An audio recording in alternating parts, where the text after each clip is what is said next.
The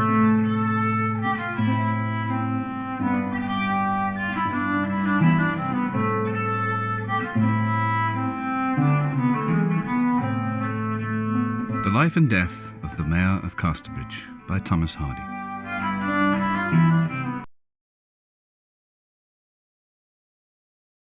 In this chapter, we learn about Michael Henchard and his wife Susan's plan to rent a cottage in the upper part of town under her name of Newson. The place was surrounded by sycamore trees and had a view of the distant uplands, making it a pleasant spot with a touch of melancholy. Henchard visited them and had tea with them, while Elizabeth was kept in the dark about their plan. We also learn that Susan entered a carriage for the first time in her life on her wedding day, which was a windless morning of warm November rain. Few people had gathered around the church door, though they were well packed within. The only person present who knew the true situation of the contracting parties was the Scottish groomsman, who was too inexperienced and thoughtful to enter into the scene in its dramatic aspect.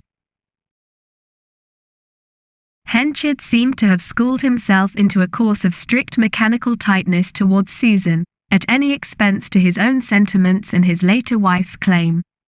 The visit was repeated again and again with business-like determination by Henchard.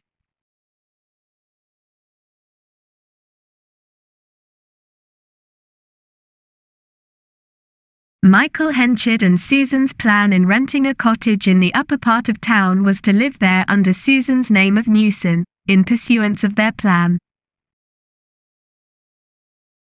The atmosphere at the cottage was pleasant with a touch of melancholy. The cottage was surrounded by sycamore trees, and from the sitting room, one could see the tumuli and earth forts of the distant uplands.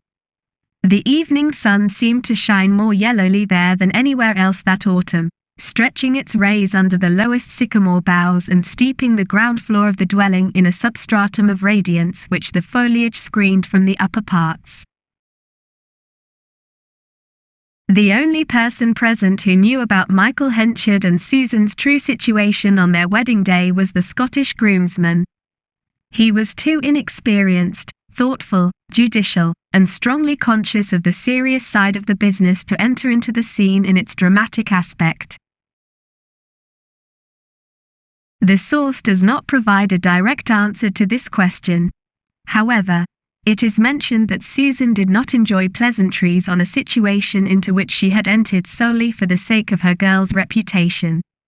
She liked them so little, indeed, that there was room for wonder why she had countenanced deception at all and had not bravely let the girl know her history. Henchard's visits to the cottage were frequent and regular.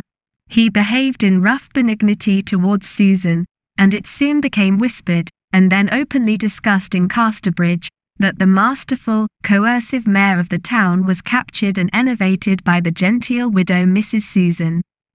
Henchard's motivation for visiting the cottage is not explicitly stated, but he mentions that the cottage costs him next to nothing and that he has a splendid fellow to superintend his business now.